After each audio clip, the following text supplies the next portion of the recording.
Here we are again. Back. You know, we were here a year and a half ago. Yes. And this is a vision. You know, it was happening out at the foundry in Walla Walla where we went last year this time. And it was this amazing vision of bringing this monument to this park.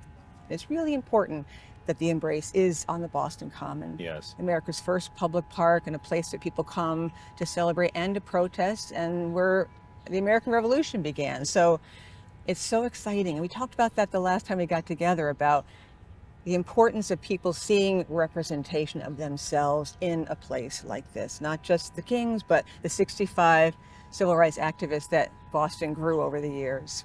And I think to put this vision that you and I had and others around having a monument in this public space as a symbol of the Boston that we conceptualize, that others have been fighting for years. Yeah. I mean, this is part of the beginning of it. And so it feels incredibly special to Yeah. have the Embrace completed, Yeah. especially during the 114th NAACP convention. It's been a transformational experience ever since you unveiled it. Tens of thousands of people have come. Just before we started filming, there was a wonderful group from the Box Center dancing and singing and getting filmed. I mean, how do we signal to people that the entire park is a place of welcome, is a place of safety, that it belongs to everyone and not just to the few? Well, you know, I think you and the friends have been doing this and planning this for a while, and I think some of the changes to the park and, you know, the engagement of pickleball in that area over there. I think the illumination of the Shaw 54th Memorial as another public marker that's been here for a while has always been a destination. I think the Parkman Bandstand and Shakespeare in the park during the summertime has always been an important event. I think the culmination of the Embrace and these pre-existing monuments, memorials, gatherings, have added to the rich diversity of how the park is used and experienced. It's also served as a memorial site when there's been tragedies, a place of joy. We just witnessed these young people performing some public art here, little malls coming here. So this place of political activism. And so to be a part of this, to see this be important for so many different groups, the Arts Emerson, public, restaurant, music venue in the park, and that's new and exciting. And I think even thinking about how we expand those type of semi-permanent programming and semi-permanent structures feels like all the ways in which people can see themselves here. Right, that's right. We love that you took part in making history on the Common this year for the first time in June. 1,000 Boston school kids came to learn about this, to learn about the thousands of years people have occupied this land. People think about 1634, but we bring the Massachusetts tribal members and they talk about this deep history on this park. And then the Shaw 54th reenactors and your staff come and talk about this story and help Boston school children from 3rd to 5th grade learn that there are so many people to be proud of and to be inspired by. That was just really a wonderful day. And I think sometimes we have to create spaces and reasons to welcome them. And I think that has been one of the mainstay places and reasons why young people have come to the park, and to be able to be a part of that, to be able to add to the complexity of and the diversity of who is represented in the park. You know, the 65 folks that we were able to memorialize in the park, besides the Kings, who are shining stars in the civil rights movement and across the world, were women, were of Asian descent, were of indigenous descent, were of Jewish descent, were of white descent. So there's been a plethora of Latino descent, Latinx descent, a plethora of leaders who were responsible for activism in the city, and to have them be memorialized in this sacred place was special. And I think it allows people to see themselves when they see those names and they learn about those individuals. Absolutely. You know, we just launched the Monument Memory Task Force that you're also involved in. We're doing it in partnership with the city's Office of Arts and Culture, lifting up those untold stories, those unheard voices. We have 42 pieces of public art that the Friends takes care of in these 3 parks. And it's a high percentage of white men and war. And, you know, there's a limited story. There's some amazing pieces of art, like the Shaw 54th is our shining example of incredible art. There's some very modest ones, but there's very little of women. We have the Women's Memorial, where 3 amazing women are put together in the Women's Memorial. We have another representation of incredible racial justice leaders. But we want to look critically at the existing monuments that we have, and what is their story, and can we tell a fuller story, and how do we tell those untold stories without putting another piece of permanent art in? Programming, interrogating the existing monuments. You know, the Founders Monument has a picture of Winthrop meeting William Blackstone, who lived in this land when the Puritans came, and then two Native Americans on the left, one standing and one crouching. And the media report, when that was unveiled in 1930, talked about the happy Indians on the left-hand side. That needs to be unpacked, and we're going to be looking specifically at that monument and saying, what is the true story? Chickatawbut, who was a Sachem of the Massachusetts, joined and said, yes, you can be on this land. But I'm looking forward to telling the history from an indigenous perspective, as well as a perspective of people of color and of white people. Just all of the people that occupied this land is such a full story that we need to be telling. I think this is an opportunity. You know, Boston is one of America's storytelling cities, as the Mecca of Americana, arguably alongside of New York, Philadelphia, and Washington, D.C., will probably be the four cornerstones of American narratives in 2026.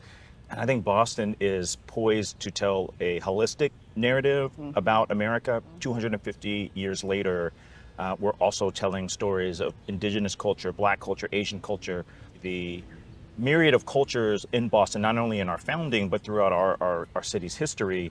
And I think I'm excited about this. And I think the Monuments Task Force is symbolic because it has the opportunity to challenge, as you said, these existing narratives, sometimes false narratives of history that become part of public memory, that become a part of how we engage. And I think we become better when we're able to tell complete narratives of how we got here today. Yeah, literally embracing all of that. Embracing all of it, Yeah. the good, the bad, and the ugly. I loved at the kickoff concert here for the Embrace Ideas Festival. It was a wonderful concert, and Governor Healy said, people come here to be changed. And we want it to be more than an Instagrammable moment. We want this to be a place where people go away changed. And I think that's the magic of public spaces.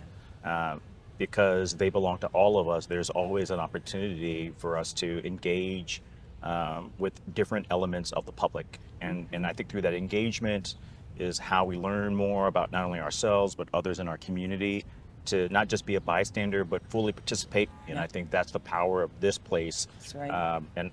I think our city is so lucky to have you as a steward and as the leader of this organization doing this work. And I really mean that.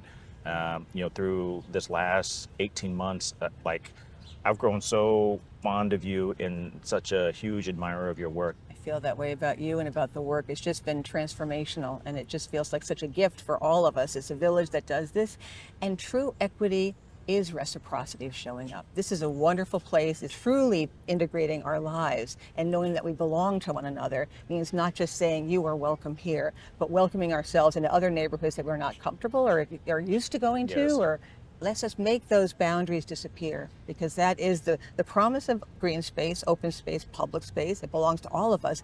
And I think the more as we grow in this work, the more that we can build the relationships between downtown Boston to Hyde Park. We're also building a center, a cultural center, an art space in Roxbury to build a relationship between the Boston Common and the Embrace and Roxbury, right? Expand to the other green spaces that are throughout our city. And that's important, is that, not only that we engage in our neighborhoods, but that we also engage in the center, because this is America's oldest public park, and it belongs to all of us, and so we all need to use it. We are very excited about the center and the inspiration and the vision of that center. We are fully supportive of that, and we love the idea of going back and forth. I think we just really need to demonstrate and be the change that we want to see happen. Yes. I look forward to more wonderful times together as organizations and as individuals, and just celebrating the joy of what we have to offer and what's going on in this city and in this place. Yeah, me too. And I think this park, this public sacred space has been here before you and I were here, and it'll be here for generations. And I think the fact that so many more people see themselves as stewards of the place, either and stewards from participating or other types of stewardships. I think it's exciting to think about the possibilities of the common, staying the common for all of us, and being, Boston's front yard and backyard. I know, and it's humbling. We are a part of the journey, we have the humble opportunity and the exciting opportunity to hold that baton for this time, and then we pass it on to our children, to their children, to the seventh generation past us, and we need to be passing it on better than we found it. Yes, That's all that we that's need right. to do. That's right. Yeah. Imari, thank you so much for taking the time to come and talk to me and to us about the amazing work that you are doing and that Embrace Boston is doing. It's such an inspiration to have you on this path, to be together on a journey to find opportunities to deepen and grow our relationship and partnership as this monument settles in, as you build your center. We really look forward to those movements back and forth and the deepening both in the park and in the city as a whole. Liz, it's a pleasure to be here, and thank you for your leadership and your stewardship of not only this park, but of our city. And you are an official member of the Embrace, and I know that I'm an official member of the Friends. And so I can't wait to unveil, in the next time we get together in the park, our next plan. So thank you for having me. Can't wait.